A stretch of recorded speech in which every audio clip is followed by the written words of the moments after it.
நீ பேசுறத கேட்ட உடனே கட்சிக்காக எனக்கே தீ குளிக்கணும்னு தோணுச்சுப்பா. மாமா, அது இந்த கட்சி கொடியை கையில பச்சை குத்திட்டு தலைவர் படத்தை காலர்ல போட்டு வீட்டுல வச்சிருப்பாங்க பாத்தியா, அவங்க செய்யற வேலை நம்ம இல்ல. இனி சம்மர் ஹாலிடேஸ் கண்ணு கால் GT ஹாலிடேஸ்க்கு பண்ணு. GT holidays, south India's #1 travel brand. மொத்தம் 543 தொகுதிகள் சார். இந்தியாவுக்கு நாடாளுமன்ற தேர்தல் நடக்க இருக்கிற தேர்தல் வந்து இந்த 543 272 பெரும்பான்மை 272. இந்த முறை பாஜக எவ்வளவு சீட்டுகள் எடுக்கும்? இந்தியா அலைன்ஸ்ன்றது மாநில அளவில் எல்லாம் ஜெயிச்சதுக்கு பிறகு எல்லாம் ஒண்ணு சேர போறாங்க. அது எப்படி இருக்கும்? பிறப்பால் ராகுல் காந்தி பார்ப்பனது. அவர் பிற்படுத்தப்பட்டவர்களின் அரசியலை பேசுகிறார். பிறப்பால் உயர் சாதி அல்ல மோடி, ஓபிசி இல்லையா, பிற்படுத்தப்பட்டவர்.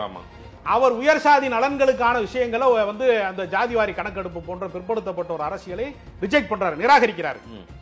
இப்ப யார் என்ன சித்தாந்தம் என்பதுதான் கணக்கு. இந்த நாடாளுமன்ற தேர்தலை நான் எப்படி பார்க்கிறேன்னா, தேசிய கட்சிகள் முன்னோக்கி நகர, மாநில கட்சிகள்லாம் அதனுடைய கோர்வையாக பின்னோக்கி வருவது, ஒரு ரயில் பெட்டி மாதிரி பின்னோக்கி வருவதுதான் இதுவரைக்கும் நாடாளுமன்ற தேர்தலில் நடந்திருக்கிறது. முதல் முறையாக மாநில கட்சிகளால் வழிநடத்தப்படுகிற ஒரு தேசிய கட்சியாக காங்கிரஸ் நிக்குது. நீங்க மதிமுக போன்ற அரசியல் கட்சிகளுக்கெல்லாம் என்ன நடந்துச்சுன்னா, பெண்களை போய் சென்று சேரவே இல்லை. ஒரு இன்டெலெக்சுவல் தன்மையோட அவர் ஈழ அரசியல், உலக அரசியல் எல்லாமே பேசுவார். சாமானிய மக்கள்கிட்ட போய் அந்த கட்சியை கொண்டு போய் அவங்களால சேர்க்க முடியல. கம்யூனிஸ்ட் கட்சிகளுக்கும் அந்த பிரச்சனை இருக்கிறது. இந்த சாதாரண மக்களை நோக்கி போய் கொண்டு போய் சேர்க்கிற இடத்தை அதிமுக பெரிய அளவில் செய்திருக்கிறது. திமுக அந்த இடத்துல போய் செய்து ஒரு எதிர்நிலைப்பாடாக இருந்தால் கூட போய் சென்று சேர்ந்திருக்கிறது. உதயநிதி இந்த முறை நிறைய பிரச்சாரம், கிட்டத்தட்ட ஒரு 8000 கிலோமீட்டர் பயணம் பண்ணி பிரச்சாரம் பண்ணியிருக்காரு. அதனால அவருக்கு கூடுதல் பொறுப்பு கொடுத்துடலாம், ஏன்னா தள்ளி தள்ளி போயிட்டு இருக்க அந்த துணை முதல்வர் அப்படின்ற ஒரு பேசு பொருள் இந்த முறை அது நடந்துருன்றாங்க. அதற்கான வாய்ப்பு இருக்கா? ஏறத்தாழ சீமானுடைய அரசியலும் கூட ரொம்பவும் அடிமட்டத்தில் போய் சேரலாம். ஏற்கனவே அரசியல் தேடல் இருக்கக்கூடிய இளைஞர்களுக்கு அவருடைய பேச்சில் ஒரு வசீகரம் இருக்கிறது, அவருடைய சொல்லாடல் வந்து ரொம்ப ஈர்ப்பாக இருக்கிறது என்று அந்த மாதிரி சமூக வலைதளங்களில் புழங்குகிற இளைஞர்கள் இருக்காங்கல்ல, அந்த மட்டத்தில் போயெல்லாம் அவர் சீமான் சென்று சேர்ந்திருக்கிறார். ஏறத்தாழ அண்ணாமலையினுடைய நிலைப்பாடும் கூட அந்த அளவு தான். ஆனா இவர்களுக்கு கீழே கட்டமைப்பு உருவாகல. இன்னைக்கு அது இருப்பது போன்ற தோற்றத்தில் ரெண்டு பேரும் இருக்கிறாங்க. பாஜக எதிர்ப்புல எல்லாரும் உறுதியா இருக்காங்கல்ல. மம்தா பானர்ஜி உறுதியா இருக்கிறாரு, இந்த பக்கம் பாத்தீங்கன்னா அரவிந்த் கெஜ்ரிவால் உறுதியா இருக்காங்க, பினராயி விஜயன் உறுதியா இருக்காங்க, ஸ்டாலின் உறுதியா இருக்கிறாரு, எல்லாருமே உறுதியா தான் இருக்காங்க. இது வெளியில இருந்து பார்க்கும்போது ஒரு கூட்டு ஒன்னா இல்லையேன்ற மாதிரி ஒரு தோற்றம் இருக்கிறது. ஆனா ஒன்னாதான் இருக்காங்க. ஆதம் தமிழ் நேயர்களுக்கு வணக்கம். பல்வேறு துறைகளில் ஆக சிறந்த ஆளுமைகளை சந்தித்து நாம் நேர்காணல் எடுத்து வருகிறோம். அந்த வகையில் மீண்டும் நம்மோடு இணைந்திருக்கிறார் எழுத்தாளரும் அரசியல் விமர்சகருமான திரு ராஜகம்பீரன் அவர்கள். அவரிடம் கேட்பதற்கு நிறைய இருக்கின்ற வாரங்கள் அவரிடமே கேட்போம். வணக்கம் ராஜகம்பீரன் சார். வணக்கம், எப்படி இருக்கீங்க? நல்லா இருக்கேன். எஸ், இந்த நாடாளுமன்ற தேர்தல் தமிழ்நாட்டில் முடிந்த பிறகாக மற்ற மாநிலங்களில் நடக்கக்கூடியதை ஒரு பெரிய வியூவா நம்ம பேசாமையே இருக்கிறோம். ஓவரால் இப்போ வந்து ஒரு 379 தொகுதிகள், அதாவது நமக்கு வந்து முழுமையாக இந்தியாவில் முடிஞ்சிருச்சு. ஒட்டுமொத்தமாக 543 தொகுதிகளில் இன்னும் ஒரு பேலன்ஸ் வந்து ஒரு 164 165 தொகுதிகள் மாதிரி இன்னும் பேலன்ஸ் இருக்கும் நமக்கு. தமிழ்நாட்டில இருந்தே நம்ம தொடங்குவோம் சார். நாடாளுமன்ற தேர்தல் இங்கு எப்படி முடிவுகள் இருக்கும் சார்? தமிழ்நாட்டை பொறுத்தவரையில் திமுகவோடு சேர்ந்திருக்கக்கூடிய அந்த இந்தியா கூட்டணி என்பதற்கு மாற்று சக்திகள் உருவாகவே இல்லை. மாற்று சக்திகள் இருப்பது போன்ற தோற்றத்தை தான் உருவாக்கினார்களே தவிர களத்திலே அப்படி ஒரு சூழலை உருவாக்க முடியவில்லை. நிறைய விமர்சனங்கள் செய்தார்கள், ஆட்சியை குறித்து விமர்சனம் செய்தார்கள், பல பிரச்சனைகளை விவாதித்தார்கள், சமூக வலைதளங்களிலே பல விஷயங்களை வந்து எமோஷனலாக பல பேர் பேசினார்களே தவிர கள யதார்த்தம் என்பது திமுக கூட்டணிக்கு ஆதரவாகத்தான் இருக்கிறது. இதுல பிஜேபி ஒரு தனி அணி, அவங்க வந்து ஏடிஎம்கே பிஜேபி அவங்க அணிகளை பார்த்தால் அதுல பிஜேபி ஒரு மேஜர் ரோலே பிளே பண்ண மாதிரி தெரிஞ்சிச்சு. அப்படி பார்க்க முடியும். நிறைய நம்பர்ஸ், நிறைய கட்சிகள் இருந்த மாதிரி தெரிஞ்சிச்சு. அதாவது ஒரு அரசியல் கட்சி மாநகரங்களிலே வந்து வியாபித்து இருக்கிறது, பெரிய பிரம்மாண்டமாக இருக்கிறது, நகரங்களில் இருக்கிறது அப்படிங்கிறத வைத்துக்கொண்டு ஒரு அரசியல் கட்சி வளர்ந்து விட்டது என்கிற தோற்றத்தை பல பேர் நம்பிக்கொண்டிருக்கிறார்கள். உண்மையிலேயே என்னவென்றால், சரியான இன்னும் சாலை போக்குவரத்தோடு துண்டிக்கப்பட்ட கிராமங்கள்லாம் இருக்கிறது இல்லையா, பல ஆயிரம் கிராமங்கள் இருக்கிறது. அந்த கிராமங்களிலே போய் ஒரு சின்னம் சேர்ந்திருக்கிறதா, ஒரு கட்சியினுடைய சித்தாந்தம் சேர்ந்திருக்கிறதா, அந்த தலைமையினுடைய முகம் சேர்ந்திருக்கிறதா அப்படின்னு நீங்க கேட்டீங்கன்னா, நிறைய கட்சிகளுக்கு வந்து சாமானிய மக்களிடத்திலே போய் சேராத கட்சிகள் இருக்கிறது. நான் இன்னொன்னு சொல்றேன் கேளுங்களேன். பெண்களை போய் சென்று சேராத அரசியல் கட்சி ஒன்று உண்டு. நீங்க மதிமுக போன்ற அரசியல் கட்சிகளுக்கெல்லாம் என்ன நடந்துச்சுன்னா பெண்களை போய் சென்று சேரவே இல்லை. ஒரு இன்டெலெக்சுவல் தன்மையோட அவர் ஈழ அரசியல், உலக அரசியல் எல்லாமே பேசுவார். சாமானிய மக்கள்கிட்ட போய் அந்த கட்சியை கொண்டு போய் அவங்களால சேர்க்க முடியல. கம்யூனிஸ்ட் கட்சிகளுக்கும் அந்த பிரச்சனை இருக்கிறது. இந்த சாதாரண மக்களை நோக்கி போய் கொண்டு போய் சேர்க்கிற இடத்த அதிமுக பெரிய அளவில் செய்திருக்கிறது. திமுக அந்த இடத்துல போய் செய்து ஒரு எதிர்நிலைப்பாடாக இருந்தால் கூட போய் சென்று சேர்ந்திருக்கிறது. ஓகே, அண்ணாதுரை எல்லா இடங்களிலுமே அவர்கள் போகாத ஊர்களே இல்லை என்று சொல்லக்கூடிய அளவிற்கு போய் சேர்ந்திருக்கிறார்கள். இன்றைக்கு இருக்கக்கூடிய பல தலைவர்கள் என்ன செய்யறாங்கன்னா மாநகரங்கள்ல தங்களுக்கான அமைப்பாளர்களை உருவாக்கி கொண்டு அங்கு ஒரு பெரிய ஸ்டேஜ் போட்டு பேசிட்டு அதை எல்லா தொலைக்காட்சிகளையும் லைவுக்கு ஏற்பாடு செய்து விட்டு நாங்கள் எல்லாரையும் சென்று சேர்ந்து விட்டோம் என்று தங்களை தாங்களே ஏமாற்றிக் கொள்கிறார்கள். இன்னும் அவர்கள் சென்று சேராத பல ஊர்கள் இருக்கிறது. எந்த ஊரினுடைய பெயரை கேட்டாலும் கலைஞர் சொல்லிடுவாரு. இந்த ஊர்ல செயலாளர், நகர செயலாளர் இவர் இருக்காரு, கிளை செயலாளர் அவர் என்னப்பா செய்யறாரு என்கிற நினைவாற்றலோட அவர் இருந்தார் இல்லையா? அந்த மாதிரியான போக்கு இருக்குல்ல, அது பல தலைவர்கள்ட்ட கிடையாது. இது திமுக அதிமுக ரெண்டு கட்சியிலுமே இது ரொம்ப வலிமையான கட்டமைப்பு இருக்கு திமுக அதிமுக. ஓகே, அந்த கட்டமைப்பை காங்கிரஸுக்கு ஒரு காலத்துல இருந்திருக்கிறது. காங்கிரஸ் அதை தவற விட்டு விட்டது. பின்னாடி வந்த கம்யூனிஸ்ட் கட்சிகளும் பிரச்சனை சார்ந்து இப்போ ஒரு கீழ வெண்மணியில எரிப்பு நடந்து விட்டது, தொழிலாளர்களை உயிரோடு கொளுத்திட்டாங்க அப்படிங்கிற மாதிரி ஒரு சம்பவங்கள் பிரச்சனைகள் சார்ந்து கம்யூனிஸ்ட் கட்சி வளர்ந்துருக்கிறது. நீங்க தலித் அரசியல் இயக்கங்கள், கம்யூனிஸ்ட் இயக்கங்கள்லாம் பிரச்சனை சார்ந்து ஒரு ஒன்று கூடல், மக்கள்கிட்ட ஒரு ஒன்று கூடல் இருக்கும். பிரச்சனை இல்லாத இடம் இருக்குல்ல, இப்ப தலித்துகளுக்கும் ஆதிக்க சாதி இடைநிலை சாதிகளுக்கும் மோதல் போக்கு அதிகமா நிலவாத ஊர் இருக்குல்ல, அங்கே தலித் இயக்கமே வளராது. ஓகே, அந்த கட்சி இருக்காது அங்க. இதை பல பேர் கணக்கில் கொள்வது கிடையாது. எங்க கட்சி எல்லா இடத்துலையும் எல்லா சுவர்களிலும் எங்கள் பெயர் இருக்கிறது, எல்லா பேனர்லையும் நாங்க தான் இருக்கோம், எல்லா யூடியூப் தான் நாங்க தான் இருக்கோம் என்று தலைவர்கள் தங்களை தாங்களே ஏமாற்றிக் கொள்கிறார். ஓகே, ஜெயலலிதா, கலைஞர், எம்ஜிஆர் இந்த மூன்று தலைவர்களும் கிரவுண்ட் லெவல்ல நீங்க சொல்ற மாதிரி டீப் ரூட் வரைக்கும் போய் சேர்ந்திருக்காங்க. கரெக்டா? ஆமா, கரெக்டா போய் சேர்ந்து. திரு ஸ்டாலின், எடப்பாடி அதனுடைய தொடர்ச்சி தானே.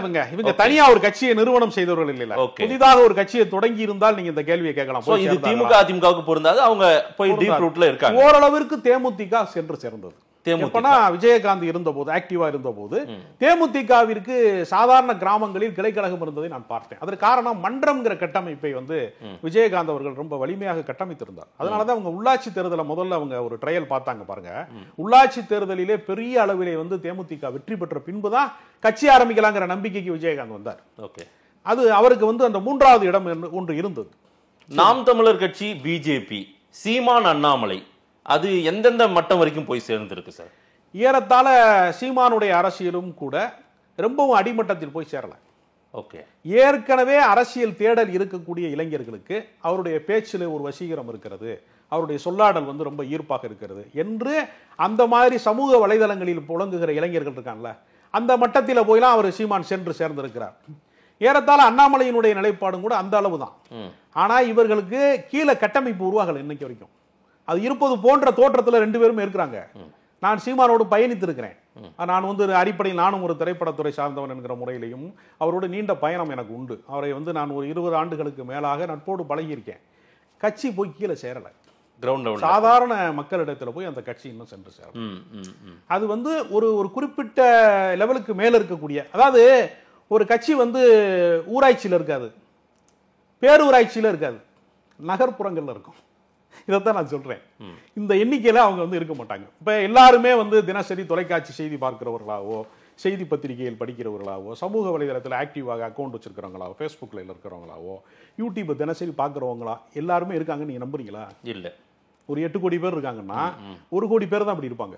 ஒரு 7 கோடி பேர் அதுக்கு சம்பந்தமே இல்லாம இருப்பாங்கல்ல, அவங்கள சென்று சேருகிற கட்சி தான் ஆளுங்கட்சி ஆகும். ஓகே, இவர்கள் அல்லாதவர்களுக்கான கட்சி. ஏன்னா இவர் ஆதித்தனார சொல்லுவாங்க, தினத்தந்தியினுடைய தலைப்பு செய்தி தயாரான உடனே வெளியே நிக்கிற செக்யூரிட்டியை கூப்பிட்டு விட்டு அவனுக்கு புரியுதான்னு செக் பண்ணுவார். அவர் அவனுக்கு புரிஞ்சாதான் காலையில அது டீ கடையிலையும் சலூன் கடையிலையும் அந்த பேப்பர் வெற்றி பெறும். ஓகே, அப்படித்தான் அவர் நாளிதழ் வளர்த்திருக்கிறார். கடைசி மனிதனுக்கு போய் சேரணும், கடைசி தமிழனுக்கு அது வாசிப்பு பழக்கத்துக்குள்ள போய் சேரணும் அப்படின்னு அவர் முயற்சி பண்ணியிருக்காரு. இந்த இடத்தை இப்பொழுது இருக்க பல தலைவர்கள் தவறப்படுறாங்க. அண்ணாமலை வந்த பிறகாக பிஜேபி அப்படின்றது பெரிய பேசு பொருளாக இருக்கு. அது எந்த அளவுக்கு டீப் ரூட்ல போயிருக்கு சார்? பிஜேபின்னு ஒரு கட்சி தமிழ்நாட்டில் பேசு பொருள் ஆயிருக்குன்றாங்க. தினந்தோறும் ஊடகங்கள் நாம பேசுறோம், விவாதிக்கிறோம். கிரவுண்ட்ல ஊர் பக்கம், அதாவது கிராம பகுதிகளில் மக்கள் பேசுறாங்களா? எனக்கு தெரிந்து ஊடகத்திலே பாஜக பேசு பொருளாக மாற்றப்பட்டிருக்கிறது நான் மறுக்கல. சரி, அது செய்தி தொலைக்காட்சிகளாக இருக்கலாம், அது மாதிரியான காணொலிகளாக இருக்கலாம், டிஜிட்டல் ஊடகங்கள்ல எல்லாம் பாஜக பேசு பொருளாகத்தான் தினசரி இப்போதும் இருக்கிறது. ஆனால் சாதாரண மக்களிடத்திலே போய் சென்று சேருவதற்கு ஏதாவது நலத்திட்டங்கள் வேணும். இப்போ நீங்கள் ஏதாவது இப்போ பேங்கில் லோன் கொடுக்குறாங்க, விவசாய கடனை தள்ளுபடி பண்ணுறாங்க, இந்த தொழிலுக்காக இது செய்கிறாங்க அப்படின்னு இந்த பயனாளிகள் இருக்கான்ல, அவன் மூலமாக ஒரு கட்சி ஃபார்ம் ஆகும். அந்த பயனாளிகளின் வழியாக போய் சேர்ந்து ஒரு கட்சி உருவாகிறது இருக்கிறையா, அது 2 வகையான அரசியல் கட்சி உருவாவதற்கு 2 அடிப்படை நான் கருதுறேன். ஒன்று சித்தாந்தம், அதனுடைய கட்சியினுடைய கொள்கை கோட்பாட்டு வழியான ஒரு பிடிமானம் இருக்கு. அந்த கட்சியின் மூலமாக பலன் அனுபவித்தவர்கள் அப்படின்னு ஒரு வகை இருக்கு. இந்த 2 வகையில தான் கட்சி போய் சேரும். பாஜகவை பொறுத்தவரையில தமிழக சூழல் எப்படி இருக்குன்னா, மத பகைமை தமிழ்நாட்டில் இல்லை. கள்ளழகர் ஆத்துல இறங்குறார், வைகை ஆத்துல இறங்குறாருன்னா அந்த ஊர் இஸ்லாமியர்கள் நீர்ப்பந்தல் மோர்பந்தல் வைத்து ரசனாலாம் கலக்கி கொண்டு கொடுத்துக்கிட்டு இருக்கான். அங்கே போய் நீங்கள் இஸ்லாமியர்கள் தான் நமக்கு பகைவர்கள், அவர்கள்லாம் பாகிஸ்தானுக்கு அனுப்பணும்னு நீங்கள் பேசினீங்கன்னா உங்களை பாகிஸ்தானுக்கு அனுப்பி விட்டுருவாங்க. அதனால் சாதாரண மக்களிடத்தில் அந்த மத பேதங்கள் பெருசாக இல்லை. சாதி துவேஷம் கூட கொஞ்சம் இருக்கு, மத பேதங்கள் பெருசாக இல்லை. அதை உருவாக்கவும் தமிழ்நாட்டில் முடியாது. அப்படி ஒரு சூழலே இல்லை. ஒரு பள்ளிவாசல் திறக்கிறாங்க புதுக்கோட்டையிலன்னா தாய்மாமின் சீர் மாதிரி கொண்டு போறாங்க. இதுதான் இந்த கலாச்சாரமாக இருக்கிறது. அதனால மத ரீதியான பிளவுகளை வட மாநிலங்களிலே உற்பத்தி செய்வதை போல, பாகிஸ்தானை பசுமாடை பேசுவதை போலாம் பேசி இங்கே உசுப்பேத்துறதுக்கு சான்ஸ் இல்லை. அதனால சித்தாந்த ரீதியாக பாஜக சென்று சேரல. அதே சமயத்தில் இந்த பயன்பாடு சார்ந்தது இருக்கல, மத்திய அரசினுடைய திட்டங்கள் அதெல்லாம் இருக்கல, அதை சார்ந்து கொஞ்சம் கட்சியில் கொஞ்சம் பேர் பலன் அடைந்திருக்கிறார்கள். சரி, அந்த வகையில் இருக்கிறது. அது ரொம்ப மைக்ரோ லெவல். ஏன்னா ஒரு அரசியல் கட்சியில் அனைவருமே பிழைக்க முடியாது.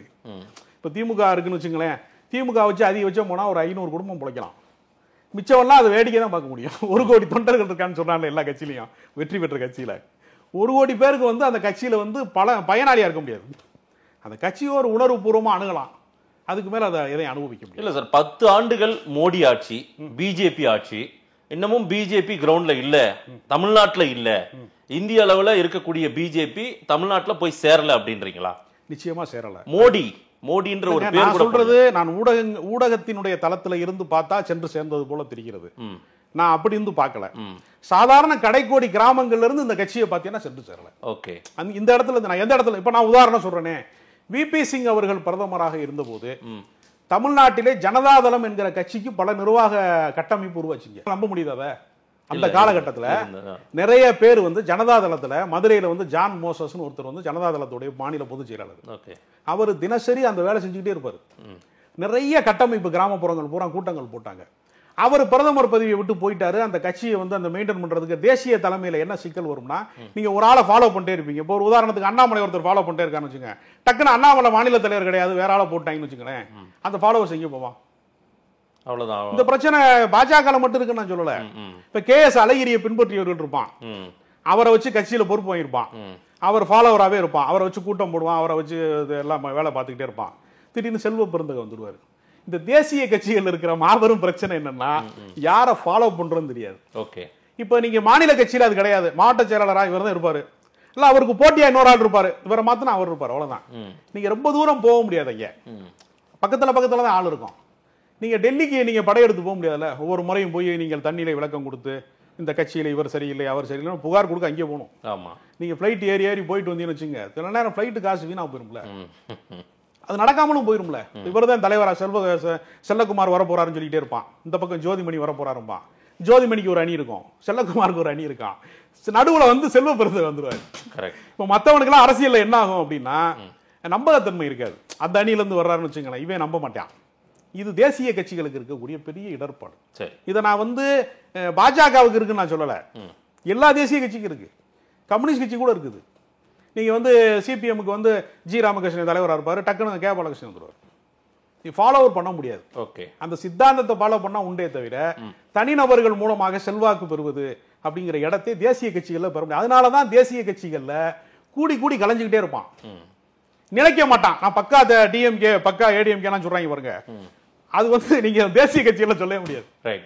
காங்கிரஸ் வர்சஸ் பிஜேபி தான் தேசிய அரசியல். இங்க திமுக வர்சஸ் அதிமுக தமிழ்நாட்டில். அந்த அடிப்படையில் பார்க்கும்போது இந்த நாடாளுமன்ற தேர்தலை பொறுத்தவரையில் காங்கிரஸ் வர்சஸ் பிஜேபி அப்படின்ற ஒரு போட்டி தான் நம்ம மக்கள் வாக்கு செலுத்தியிருக்காங்கன்னு நினைக்கிறீங்களா தமிழ்நாட்டில்? இல்ல, நான் அப்படி பார்க்கல.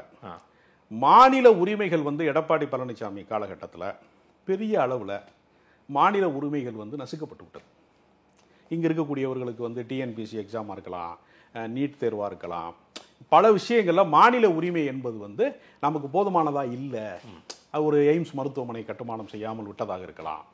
மாநில நலன்களை வந்து யார் செய்கிறாங்களோ அவங்களுக்கு வாக்களிப்பாங்க. மாநிலம் சார்ந்து இவங்க செய்யலை அப்படிங்கிற கோபம் இருக்குல்ல, இப்போ வெள்ள பேரிடருக்கு நிதி கொடுக்கலைங்கிறது இருக்குல்ல, அதுக்கு மத்திய அரசு தான் காரணங்கிறத மாநில அரசு திறம்பட பிரச்சாரம் செய்து விட்டால் மாநில அரசின் மீதான கோபமாக மாற்ற முடியாது. மக்கள் ஏமாளிகள் கிடையாது. அதனால நலத்திட்டங்களின் வழியாகத்தான் நீங்க சென்று சேர முடியும். நீங்க வெறும் வாய்ச்சவடால பேசிட்டு இப்ப இலவசங்களை ஒழிப்பேன் அப்படின்னு சீமான் பேசுவாரு, கூட்டத்தில் கை தட்டுவான், ஆனா இலவசத்தை ஒழிக்க முடியாது. இதுதான் பிராக்டிக்கல். நீங்க வந்து 1000 ரூபாய் மகளிர் உதவித்தொகை வாங்குற ஒரு பொம்பளை வந்து திமுகவுக்கு தான் ஓட்டு போடுவா. நீங்க என்னதான் இலவசம் வந்து நாம் என்ன பிச்சைக்காரர்களா தமிழன் ஆண்ட பரம சொல்லி பாருங்க, எல்லாம் கேட்பாங்க, அவ்வளவுதான். பிராக்டிக்கலா எதுவுமே நகராது. ரைட், இதுதான் யதார்த்தம். ஒரு 4 ஃபேஸ் முடிஞ்சிருக்கு சார். இப்போ 379 தொகுதிகள் இந்திய அளவுல எப்படி இருக்கு இந்த போட்டி? இந்த தேர்தல் ஒரு பிஜேபிக்கு ஒரு ஆன்டி இன்கம்பன்சி இயல்பாவே இருக்கும். இந்த 4 ஃபேஸ்ல நடந்த ஸ்டேட்ஸை வச்சு நீங்க எப்படி பார்க்கறீங்க சார்? பாஜக வந்து இந்தியா முழுக்க வந்து இந்துத்துவ கோட்பாட்டு கட்சியாக அது இருந்த போதும் அதை சொல்லி அவர்கள் ஆட்சிக்கு வந்து வரல. அவர்கள் சொன்னது என்னன்னா வளர்ச்சி இந்தியாவை தான் அவங்க சொன்னாங்க. வல்லரசு இந்தியா, வளர்ச்சி இந்தியா, இந்த தேசத்தை வந்து ஒரு பெரிய இதாக மாற்றிடுவோம் அப்படிங்கிற கனவுகளை சொல்லி தான் அவங்க வந்தாங்க. இந்த அப்துல் கலாம் சொல்றாருன்னு கனவு காணுங்கள், அது மாதிரி ஒரு கனவு தான் மோடியினுடைய ஆட்சி. அப்படி வந்ததற்கு பின்பு நீண்ட காலமாக காங்கிரஸ் மீதான கோபம் தான் பாஜகவினுடைய வெற்றி. அதை வந்து இவர்கள் அறுவடை செய்தார்களான்னு பார்த்தா இந்த வளர்ச்சி எல்லாமே என்ன ஆயிடுச்சுன்னா தனியார் மயத்தை நோக்கி போயிடுச்சு.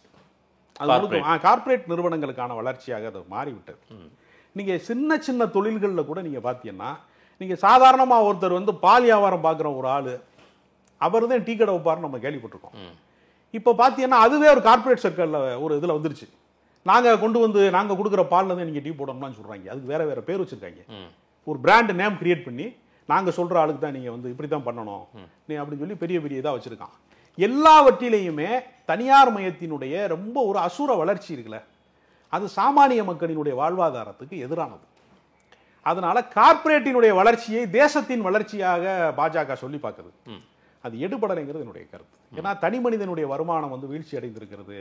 கொரோனா பேரிடரு, பண மதிப்பு நீக்கம், அது நிறைய துயரங்களை கடந்து இந்த ஆட்சி வந்திருக்கிறது.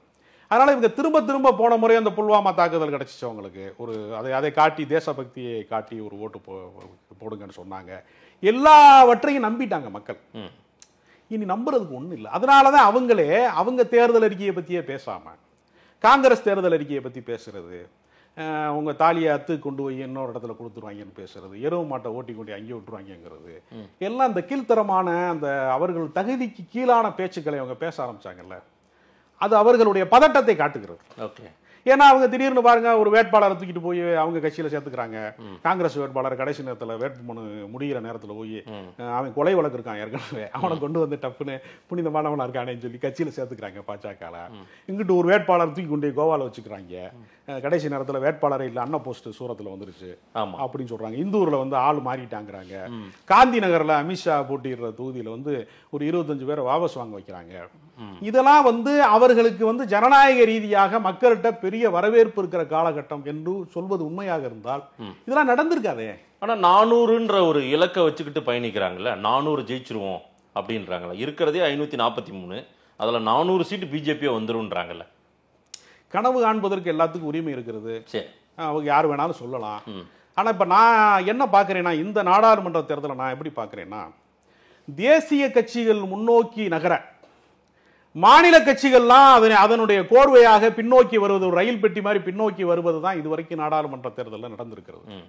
முதல் முறையாக மாநில கட்சிகளால் வழிநடத்தப்படுகிற ஒரு தேசிய கட்சியாக காங்கிரஸ் நிற்கிது. இது காங்கிரசின் பலவீனம் என்று பல பேர் சொல்றான். நான் என்ன சொல்றேன்னா, இது ஜனநாயகத்தின் வெற்றி நான் சொல்றேன். ஏன்னா மாநில அரசுகளை வந்து முழுக்க முழுக்க வீழ்த்துற வேலையை செய்யறாங்க. மாநில அரசை அதிகாரமற்ற அமைப்பாக மாத்துறாங்க. கல்வியை பொதுப்பட்டியலுக்கு கொண்டு போறதன் மூலமாக, நீட் தேர்வு மாதிரி விஷயங்களை கொண்டு போறது மூலமாக மாநில அரசுக்கு அதுல அதிகாரம் இல்ல அப்படிங்கிற நிலைமை உருவாக்குறாங்கல்ல. இப்ப மாநில கட்சிகளினுடைய எழுச்சி தான் வந்து இந்தியா கூட்டணியா இருக்கு. இப்ப தமிழ்நாட்டில் வந்து மு.க. ஸ்டாலின் தான் ஒரு இந்தியா கூட்டணியினுடைய ஒரு முகம் மாதிரி இருக்காரு.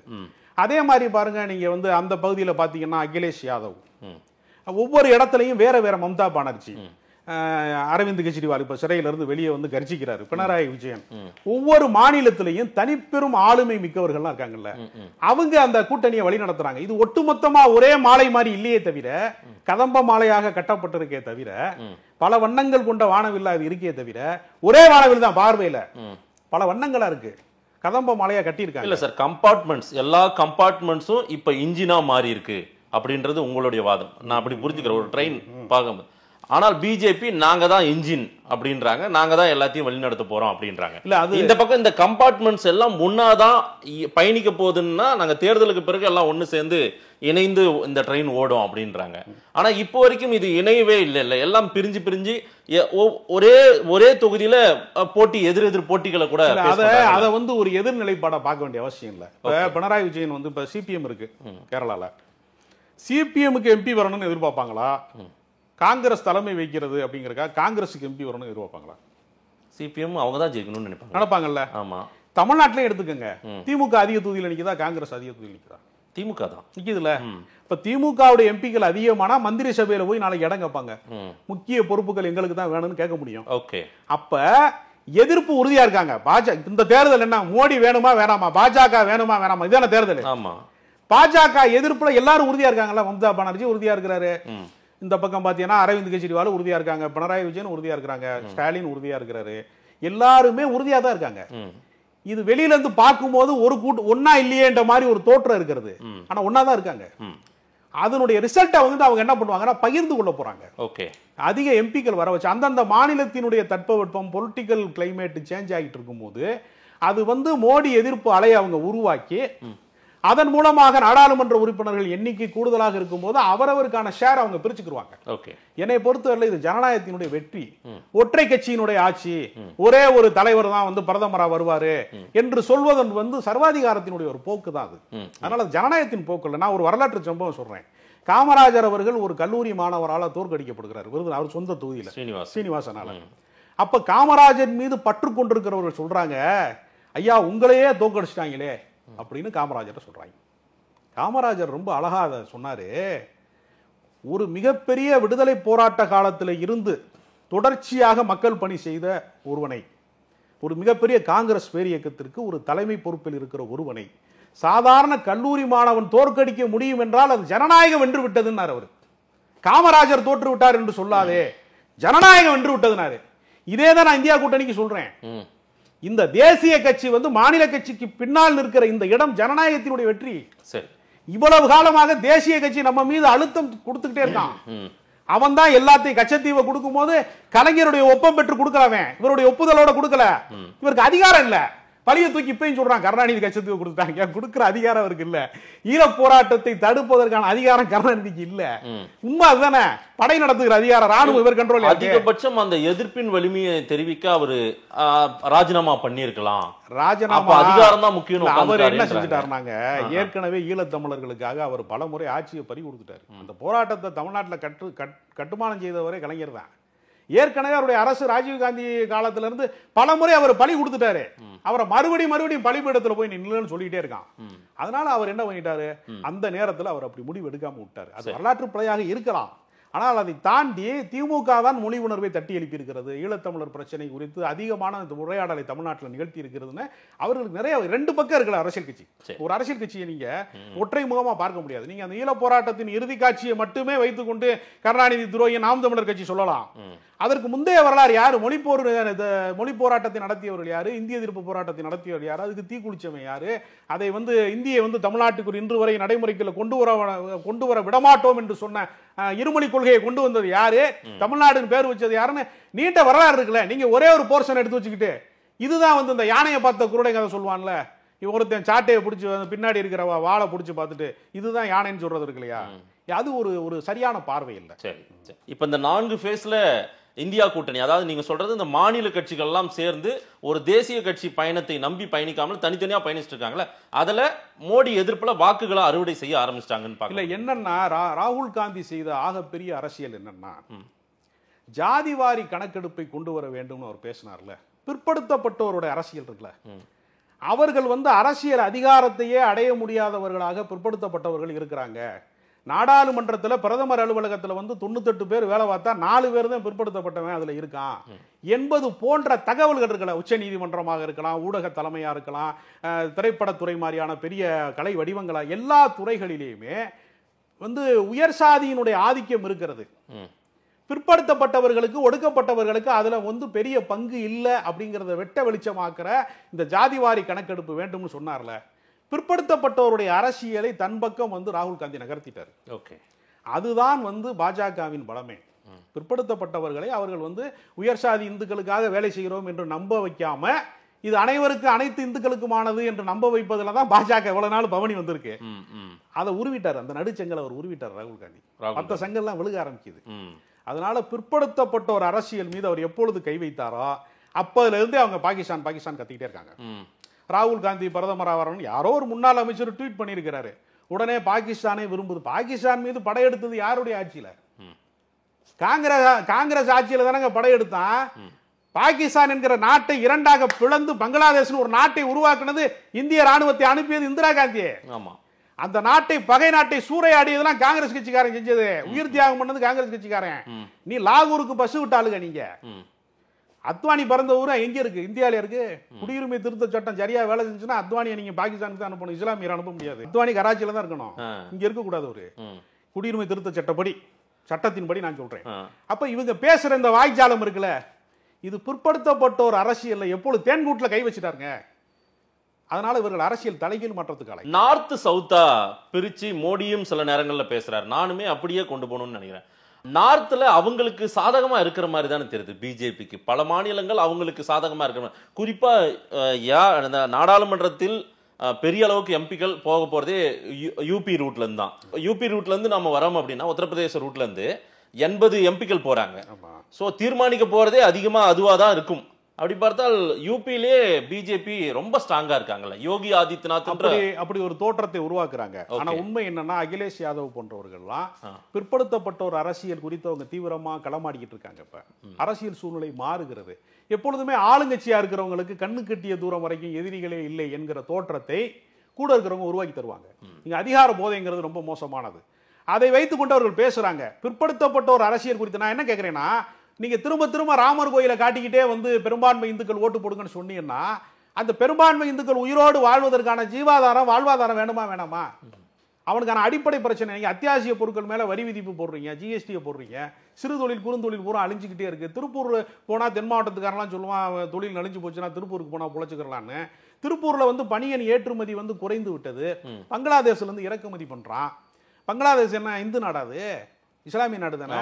ஏன் இறக்குமதி பண்றான் பாஜக? பசு எவனாவது ஒருத்தன் பசு இறைச்சியை 1/4 கிலோ 1/2 கிலோ சாப்பிட்றவன அடிச்சு கொலை பண்றான்ல. ஏன் பசு இறைச்சி ஏற்றுமதியில் வந்து உலக அளவில் ஏன் வந்து இந்த பாஜக அரசு முன்னிலை வைக்கிறது? அப்ப அதுல வெளியில பார்க்கும்போது ராகவா ஐயங்கார் அப்படின்னு வந்து என்னடான்னு பார்த்தா வெளியில பிஸ்மி எக்ஸ்போர்ட்ஸ்னு நேம் வச்சிருக்கான், கம்பெனி நேம். கிட்ட போய் ஓனர் யாரான்னு பார்த்தா ராகவா ஐயங்காருங்கிறான். இந்த இரட்டை வேடம் இருக்குல்ல, அப்போ நீங்க பகிரங்கமா ஏன் இந்த இரட்டை வேடம் உங்களுக்கு? நீங்க பசு இறைச்சி எங்கள் கோமாதா எங்கள் குலமாதானா, பசு இறைச்சியை வந்து நீங்கள் ஏற்றுமதி செய்ய மாட்டோம். அப்ப பசு இறைச்சி வந்து கொல்லாம இப்படி இறைச்சி ஏத்துமா? இப்ப இது மாதிரி எல்லாவற்றிலேயுமே அவர்கள் இரட்டை நிலைப்பாட்டை வந்து அவங்க கையாளுறாங்க. இது சாமானிய மக்களுக்கு புரியாதுன்னு அவங்க நினைக்கிறாங்க.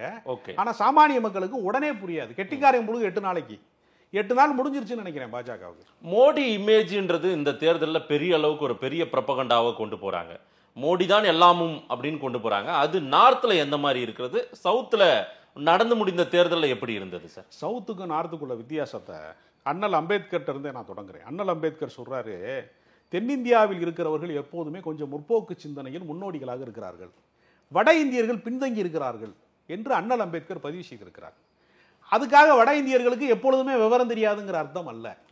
ஒரு முறை ஏமாறுறா, 2 முறை ஏமாறுவான். நீங்க ஒருத்தன் பஸ் ஸ்டாண்டுக்கு போகும்போது ஒருத்தன் சொல்லுவான், நான் பர்ஸை தொலைச்சிட்டேன், பஸ்ஸு காசு இல்லாமா, நீங்க இறக்கப்பட்டு ஒரு முறை 50 ரூபாய் கொடுத்துருக்கீங்க. நீங்க ஒரு மணி நேரம் கழிச்சு எல்லா வேலையும் முடிச்சு திரும்பி வரும்போது அதே ஆளு பல பேர் முகம் பார்க்கறது மறந்துட்டு உங்ககிட்டே திரும்ப பஸ்ஸு காசுன்னு கேட்பான். 2வது முறை கொடுப்பீங்களா? அது எப்படி கொடுப்பேன்? இந்த இடத்துல தான் வட இந்தியர்கள் இருக்கான். நீ புல்வாமா தாக்குதல் நாடகம் போட்டு பார்த்த, எல்லாமே பண்ணி பார்த்துட்டீங்க, எதுவுமே இனிமே வேலைக்கு ஆகாது. நான் என்ன சொல்றேன்னா, நீங்க பெட்ரோல் பங்கில் போய் மோடி படத்தை வைக்கலாமாங்க? யோசிச்சு பாருங்க. நீங்க கேரண்டி வாரண்டின்னு எழுதி ஒன்று போட்டு பெட்ரோல் விலை ஏற்றம் எண்ணெய் நிறுவனங்களே அதை தீர்மானித்துக் கொள்ளலாம். தினசரி அது வந்து ஷேர் மார்க்கெட் மாதிரி ஏறுது இறங்குது, அது வந்து கூடிக்கிட்டே போகுதுல. பெட்ரோல் பங்கில் போய் மோடி படம் வைக்கிறீங்களே, எப்படி ஓட்டு போடுவான்? பெட்ரோல் போடுறவன் பூரா ஓட்டு போட மாட்டான் உங்களுக்கு. சரி, காலையில் எந்திரிச்சோன்னா காஃபி போடணும், நீங்கள் சிலிண்டரை ஓப்பன் பண்ண உடனே 450 ரூபா 425 ரூபாய்க்கு வந்து மன்மோகன் சிங் காலத்தில் இருந்தது வந்து இன்னைக்கு 1200 ரூபாய் கிட்ட வந்துருச்சு, 1100 ரூபாய்க்கு மேலே வந்துருச்சுங்கிறத நினைவு கொள்ளாமல் எப்படி ஒரு இல்லத்தரசியல் ஓட்டு போடுவாங்க? மக்களை எப்படி தொடர்ந்து முட்டாள்களை ஆக்க முடியும்? தமிழ்நாட்டு மக்களுக்கு தான் அறிவு இருக்குங்கிறதல்ல, வட இந்தியர்களுக்கும் தெரியும். அவங்க வாழ்வாதாரம் இல்லாம அங்கிருந்து புறப்பட்டு இங்க தமிழ்நாட்டுக்கு வர்றாங்கல்ல, பாவம் தானே. அவங்கெல்லாம் வந்து இங்க கூலி தொழிலாளர்களா இங்க வந்து கிடக்கான். அவன் சிங்கப்பூருக்கா வேலைக்கு போறான், ஜப்பானுக்கா வேலைக்கு போறான். தமிழ்நாட்டில இருந்து படிச்சவன் பூரா ஐரோப்பிய நாடுகளுக்கு போய்கிட்டு இருக்கும்போது, மருத்துவர்கள் இன்ஜினியர்களா போய்கிட்டு இருக்கும்போது அவன் அங்கிருந்து கூலி வேலைக்கு இங்க வர்றானே. இந்த நிலைமைக்கு வச்சிருக்கிறதுக்கு பாஜக வெக்கப்பட வேணாமா? கேட்டா காங்கிரஸ் காலத்துல என்ன நடந்துச்சு? காங்கிரஸ் வேணாம் தானே பாஜக கூட்டு போட்டுருக்கான் அவ்வளவு காலமா, 10 வருஷமா. என்ன மாற்றத்தை கொண்டு வந்தீர்கள்? வட இந்திய தொழிலாளர்கள் வாழ்க்கையில என்ன ஒளியேற்றி வைத்தீர்கள்? நான் கேட்கிறேன், நான் மனிதாயமானமா கேட்கிறேன். மதம் சார்ந்து, நிலம் சார்ந்து, வடக்கு தெற்கு என்கிற திசை சார்ந்து கேட்கல, மனிதாயமானமா கேட்கிறேன். அவனை இவ்வளவு பெரிய கொடிய வறுமைக்கு ஒரு கூலி தொழிலாளியா வந்து அவன் ரயில் ஏறி வந்து தினசரி வந்து சென்ட்ரல் ரயில்வே ஸ்டேஷன்ல வந்து பழைய சப்பாத்தியை வந்து அழுக்கு துணியில மடிச்சு கட்டிக்கிட்டு இறங்கிட்டு இருக்கானே, அவனுடைய அவல நிலையை மாற்றினார்களா நீங்க? இல்ல, இந்த வேலைக்கு பணிக்கு போற இடம்பெயர்வுன்றது வந்து எல்லா காலங்களிலும் நடந்திருக்குல்ல? இருக்குங்க. கூலி வேலைக்கு போற நான் என்ன கேட்கிறேன், நான் கூலி இப்போ உங்க வீட்டுக்கு பக்கத்துல ஒருத்தன் எலக்ட்ரீஷியன் வேலை இருக்கேன், கொத்தனார் வேலைக்கு. நீங்க பக்கத்து தெருவில் இருக்கிறால தானே கொத்தனாரா கூப்பிட்டிய? ஒரிசாக்காரனையும் குஜராத்துக்காரனையும் என்னைக்கு நீங்க கொத்தனார் வேலைக்கு கூப்பிட்டிய? இது இந்த மாற்றம் சமீபத்தில் நடந்திருக்கா இல்லையா? இது ஏன் நடந்துச்சுன்னு நீங்க ஆய்வு செய்ய வேணாமா? இதை தடுத்து நிறுத்த வேணாமா? நான் கேட்கிறேன். நம்ம கேட்டா நமக்கு தொழிலாளர்கள் வேலை செய்யறான், நம்ம கிடையாது. தமிழ் முதலாளிகள் சுரண்டான். அதை 400 ரூபா கொடுக்க வேண்டிய இடத்துல அவனை 200 ரூபாய்க்கு டீ கடையில் வேலைக்கு வைக்கிறாங்க. இதுல தமிழ் தேசியம் பேசுறவன் சில பேர் சொல்றான் நம்ம தமிழ் முதலாளி. டேய், சுரண்டல் முதலாளி எந்த வடிவத்தில் இருந்தாலும், தமிழன் வடிவத்தில் இருந்தாலும் சரி, அவன் வட இந்திய வடிவத்தில் இருந்தாலும் சுரண்டல் தானே. தொழிலாளருக்கு எதிரானது தானே, பாட்டாளிக்கு எதிரானது தானே, பசித்தவனுக்கு எதிரானது தானே. என்ன சுரண்டல் என்ன தமிழ் தேசியம் வேண்டி கிடக்கும் உனக்கு? அவனை நம்ம சுரண்டக்கூடாது இல்லைங்க. அவனை குறைந்த கூலிக்கு அவனை வந்து அவனுடைய உழைப்பை நம்ம சுரண்டுகிறோம் இல்லையா? இந்த குற்ற உணர்ச்சி நமக்கு வேணும் இல்லையா? இதை அரசாங்கம் ஏன் தடுத்து நிறுத்தல? அவர்களுக்கான வாழ்வாதாரத்தை ஏன் ஏற்படுத்தி கொடுக்கல? இங்க மாவட்டம் தோறும் தமிழ்நாட்டில் மருத்துவக் கல்லூரி இருக்கு. இந்த திராவிட அரசு வந்து மோசமான அரசு, 50 வருஷமா நாட்டாட்சி அழிச்சிட்டான், 75 வருஷமா நாட்டாட்சி அழிச்சிட்டான் எல்லாம் பேசுறீ இல்ல. மாவட்டம் தோறும் இங்க மருத்துவக் கல்லூரி இருக்கு. இவன் தான் சொல்றான், ஏன் வந்து உத்தரப்பிரதேசத்துக்கு வந்து கூடுதலாக கொடுக்குறீங்க ஜிஎஸ்டிய, அது வளராத மாநிலம். தமிழ்நாட்டுக்கு ஏயா கொடுக்குறீங்க, அது வளர்ந்த மாநிலம். அப்புறம் எதுக்கு வந்து தமிழ்நாடு சீரழிஞ்சிருச்சுன்னு சொல்ற? ஏதாவது ஒண்ணு தானே பேசணும். பாஜக ஒரு பக்கம் என்ன சொல்றான், தமிழ்நாடு சீரழிந்து விட்டது, கழகங்கள் வந்து நாட்டா சீரழிச்சிருச்சுங்கிறான். அப்புறம் ஏன்டா ஜிஎஸ்டி திருப்பி கொடுக்கல? 29 காசு, 1 ரூபா கொடுத்தாயா? 29 காசு கொடுத்த வளர்ந்த மாநிலம். புதுசா மருத்துவக் கல்லூரிலாம் தொடங்கக்கூடாது, எங்க அனுமதி இல்லாமல் தொடங்கக்கூடாது. ஏன்? வளர்ந்த மாநிலம். இப்போ ஏதாவது ஒன்று தானே உண்மையா இருக்க முடியும். ஒன்று வளர்ந்த மாநிலம் என்பது உண்மையாக இருந்தா, நீங்க கழக அரசு வெற்றி பெற்று விட்டது, திராவிட இயக்க அரசு வெற்றி பெற்று விட்டது. ஏதாவது ஒன்னதான சொல்லணும். நீ ரெண்டையுமே சொல்ற, நாடு சீரழிஞ்சிச்சுன்னு சொல்ற, அப்புறம் இன்னொரு பக்கம் என்ன சொல்ற, அது வந்து வளராத மாநிலங்கிற. இந்த இரட்டை வேடம் தான் பாஜகவின் இரட்டை வேடம் 10 ஆண்டுகளில் கலைந்து விட்டது. மொத்தம் 543 தொகுதிகள் சார் இந்தியாவுக்கு நாடாளுமன்ற தேர்தல் நடக்க இருக்கிற தேர்தல். இதுல வந்து இந்த 543 272 பெரும்பான்மை, 272. இந்த முறை பாஜக எவ்வளவு சீட்டுகள் எடுக்கும்? இந்தியா அலைன்ஸ்ன்றது மாநில அளவில் எல்லாம் ஜெயிச்சதுக்கு பிறகு எல்லாம் ஒன்று சேர போறாங்க. அது எப்படி இருக்கும் உங்கள் பார்வையில்? பாஜக 150 இடங்கள் செய்யும். அதாவது கடந்த முறை 303 இடங்கள் பிஜேபி வந்தது. ஆமா, பாதியாக மாறும். பாதியா மாறும். ஓகே, இது எந்த அடிப்படையில் சொல்றீங்க சார்? எந்த அடிப்படையில் நான் சொல்றது, பிரச்சனைகளின் அடிப்படையில் தான் நான் சொல்றேன். இவர் இந்த கூட்டணிக்கு நிதிஷ்குமார் இங்க இருந்து அங்கே தவிட்டாரு அப்படி நான் பேச விரும்பல. தலைவர்களை மையமாக வைத்து நான் பேச விரும்பல. நான் பேச விரும்புறது என்னன்னா, விவசாயிகளுக்கு ஆதார விலை கேட்டு போராடுறான், நீ அவன் ரோட்ல ஆணியை வச்சு அடிச்சு வைக்கிறீங்க. 51% இந்தியாவில் விவசாயிகள் இருக்கான். நிச்சயமாக விவசாயிகள் பாஜகவுக்கு வாக்களிக்க மாட்டாங்க. நீங்கள் இந்துக்கள்னு சொன்னாலும் சரி, இந்த சிறுபான்மை மக்கள் பூரா உங்களுக்கு எதிரின்னு சொன்னாலும் சரி, முஸ்லீம்கள் எல்லாருமே குண்டு வச்சுக்கிட்டு தான் பிறக்கிறாங்க. குழந்தையா பிறக்கும் போது கர்ணன் எப்படி கவச குண்டலத்தோடு பிறந்தானோ அது மாதிரி முஸ்லீம்கள் பூரா வெடிகுண்டோடு பிறக்கிறான்னு நீங்கள் சொன்னால் கூட நம்ப மாட்டாங்க. 51% இந்திய விவசாயிகள் பாஜகவுக்கு வாக்களிக்க மாட்டாங்க. சரி, பெண்களுக்கு எதிரான வன்கொடுமைகள் ரொம்ப ஜாஸ்தியாக இருக்கு. நீங்களே உருவாக்குன இனக்கலவரம் மணிப்பூரில். மெய்த்தீன மக்கள், குக்கியின மக்கள் அவன் வாட்டுக்கு அமைதியாக இருந்தான். அந்த இடத்த ஆட்டையை போட்டு கார்பரேட்டை கொடுக்கணுங்கிறக்காக நீங்களே ஒரு வழக்கை போட்டு விட்டு, நீங்களே மோத விட்டு, நீங்களே ரத்த கலரி ஆக்கி போலீஸ் ஸ்டேஷன்லேருந்து சூறையாட விட்டு, அந்த நெருப்பு அணையாமல் பார்த்து கொண்டதில் இந்த வகுப்புவாத கலவரம், இன துவேஷம், இந்த சாதிய கலவரம், ஒடுக்குமுறைக்கு எதிரான இந்த ஒடுக்குமுறை சார்ந்த விஷயங்களை நிகழ்த்தியது பாஜகங்கிறதுனால பெண்களுக்கு எதிரான குற்றங்கள் ரொம்ப பல்கி பெருகி இருக்கிறது. நிர்வாணமாக பெண்களை அழைத்து வந்த போது பாரத மாதாவுக்கு ஜேன் சொல்கிற ஒருவன் கூட அவளை பாரத மாதாவாக பார்க்கவில்லைங்கிறது அவமானகரமானது, வெட்ககரமானது. எல்லாரும் தாய் வயிற்றில் பிறந்தவங்க. ஒரு தாய்க்கு தான் எல்லாருமே மகனா பிறக்க முடியும். அதனால பாரத மாதாவை நிர்வாணமாக மணிப்பூர்ல அழைச்சிட்டு வந்துட்டான். பெண்களின் வாக்கு கிடைக்காது, சிறுபான்மை வாக்கு கிடைக்காது. ஜிஎஸ்டி மாதிரி கடுமையான வரி விதிப்பு போட்டதுனால குறுந்தொழில்கள் சிறு தொழில்கள் நடத்துகிறவர்கள் வாக்கு நிச்சயம் கிடைக்காது. அதனால ஒட்டுமொத்தமாக மாநில கட்சிகளினுடைய எழுச்சி அதிகமாகிக் கொண்டிருக்கிற காரணத்தினால் தேசிய கட்சிகளின் வீழ்ச்சி காலமாக நான் பார்க்கிறேன். காங்கிரஸ் அதிகாரத்தில் இல்லாதனால அதோட வீழ்ச்சி உங்களுக்கு பகிரங்கமா தெரியுது. பாஜக வீழ்ந்து கொண்டிருக்கிறது நான் நம்புறேன். நம்பர்ஸ் அடிப்படையில் மாநில கட்சிகள் எல்லாம் ஜெயிச்சு வராங்கன்னு வச்சுக்கோங்க. தேசிய கட்சியான காங்கிரஸ் அவங்க தானே நாங்க தான் பெரிய கட்சி, நாங்க தான் இந்தியா முழுக்க எங்க கட்சி இருக்கு, அதனால நாங்க தான் பிரதமர் வேட்பாளர் உட்காருவன்னு ஒரு டிமாண்ட் வச்சா இதை இந்தியா கூட்டணி மற்ற தலைவர்கள் ஏற்றுக்கொள்வார்களா? அப்படி டிமாண்ட் வைக்க மாட்டாங்க. ஏன்னா காங்கிரசினுடைய தேர்தல் அறிக்கையை ஏறத்தாழ திராவிட மாடலினுடைய தேர்தல் அறிக்கையை போலதான் இருந்துச்சு. மாநில உரிமை குறித்து, மாநில சுயாட்சி குறித்து அவங்க பேசிட்டாங்க. ஒரு வினோதம் பாருங்க, பிறப்பால் ராகுல் காந்தி பார்ப்பனர். ஆமா, அவர் பிற்படுத்தப்பட்டவர்களின் அரசியலை பேசுகிறார். பிறப்பால் உயர் சாதி அல்ல மோடி, ஓபிசி இல்லையா, பிற்படுத்தப்பட்டவர். அவர் உயர் சாதி நலன்களுக்கான விஷயங்களை வந்து அந்த ஜாதிவாரி கணக்கெடுப்பு போன்ற பிற்படுத்தப்பட்ட ஒரு அரசியலை ரிஜெக்ட் பண்றாரு, நிராகரிக்கிறார். இப்ப யார் என்ன சித்தாந்தம் என்பதுதான் கணக்கு. நீங்க பழங்குடியின பெண்ணை ஜனாதிபதி ஆக்கிட்டோம் நாங்க வந்து அதெல்லாம் கணக்கு. யாரை எந்த இடத்தில் வைத்திருக்கிறீர்கள் என்பதெல்லாம் கணக்கு. நீங்கள் யாருக்கு அரசியல் செய்கிறீர்கள், யாருக்கான திட்டங்களை திட்டுகிறீர்கள்? அம்பானிக்கு அதானிக்கு திட்டம் திட்டீங்களா, சாமானிய மக்கள் வாழ்வாதாரத்துக்கு திட்டம் திட்டீங்களாங்கிற கேள்வி இருக்கிறது. ஆண்டுக்கு 2 கோடி பேருக்கு வேலை கொடுப்போம்னு சொன்ன ஒரு அரசியல் கட்சி பாஜக. 84% இளைஞர்களுக்கு வேலை வாய்ப்பு இல்லைங்க. நம் வீட்டு பிள்ளைங்க அவங்க. இளைஞர்களுக்கு வேலை கிடையாது. வேலை கிடைக்காதுன்னா அவனுக்கு வாழ்வாதாரம் கிடையாது. வாழ்வாதாரம் கிடையாது, அவனுக்கு திருமணம் கிடையாது, அவனுக்கு எதிர்காலம் கிடையாது. அவனுடைய எந்த ஒரு ஸ்டெப் கூட எடுத்து வைக்க முடியாது. 84% இளைஞர்களின் வாழ்க்கையை இருட்டுக்குள் வைத்துவிட்டு இந்த நாடு வளர்ச்சி பெற்று விட்டது என்று இவர்கள் கூச்சம் இல்லாமல் பொய் சொல்றாங்க. தங்கள் தவறுகளை மறைப்பதற்கு பாகிஸ்தான் பசுமாடு என்று கத்திக்கொண்டே இருக்கிறார்கள்.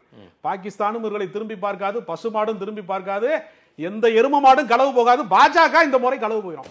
யார் பிரதமராக வருவார்கள் அப்படின்றது அந்த ஆப்ஷன்ஸ்ல இந்தியா அலைன்ஸ்ல இவர்கள் இருந்தால் ஆப்டா இருக்கும் அப்படின்றது உங்களுடைய பார்வையில் யாராவது தகுதி மிக்கவர்கள் நிறைய பேர் இருக்காங்க.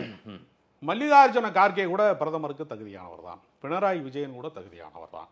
மாநில முதலமைச்சராக இருந்து மோடி பிரதமராக முடியும் என்றால் மு.க. ஸ்டாலின் கூட பிரதமருக்கு தகுதியானவர் தான். எல்லாருமே தகுதி மிக்கவர்கள் தான். ராகுல் காந்திக்கு அதிகபட்சமான எதிர்பார்ப்பு இருக்கிறது. அனைத்து கட்சிகளும் கூடி ஒருவேளை ராகுலை பிரதமராக்கலாம் என்பது என்னுடைய நம்பிக்கை. இறுதியா ஒரு முக்கியமான கேள்வி சார். திமுக இந்த நாடாளுமன்ற தேர்தலுடைய ரிசல்ட்டுக்கு பிறகாக ஓகேல போலாம்ல, நல்லா போலாம். சரி, இந்த நாடாளுமன்ற தேர்தல் முடிவுக்கு பிறகாக திமுக சில மாறுதல்களை செய்ய போகிறது கட்சிக்குள்ளார. அதாவது இந்த நாடாளுமன்ற தேர்தல் பணிகள்ல யாரெல்லாம் தொய்வாக பணி செய்தார்களோ, யாரெல்லாம் இங்க வந்து பெரிய அளவுக்கு ஆர்வம் காட்டாமல் வேலை செய்தாலும் அவங்க எல்லாம் மாற்றி விட்டு மாவட்ட செயலாளர் மாற்றம் இருக்கும், அமைச்சரவை மாற்றம் இருக்கும்ன்றாங்க. அதே போல உதயநிதி இந்த முறை நிறைய பிரச்சாரம், கிட்டத்தட்ட ஒரு 8000 கிலோமீட்டர் பயணம் பண்ணி பிரச்சாரம் பண்ணியிருக்காரு. அதனால அவருக்கு கூடுதல் பொறுப்பு கொடுத்துடலாம், ஏன்னா தள்ளி தள்ளி போயிட்டு இருக்க அந்த துணை முதல்வர் அப்படின்ற ஒரு பேசு பொருள் இந்த முறை அது நடந்துருன்றாங்க. அதற்கான வாய்ப்பு இருக்கா? எனக்கு என்னுடைய அறிவுக்கு எட்டிய வரை, நான் கேள்விப்பட்டவரை, எனக்கு இருக்கக்கூடிய தொடர்புகளின் எல்லை வரை அப்படி எதுவுமே இல்லை.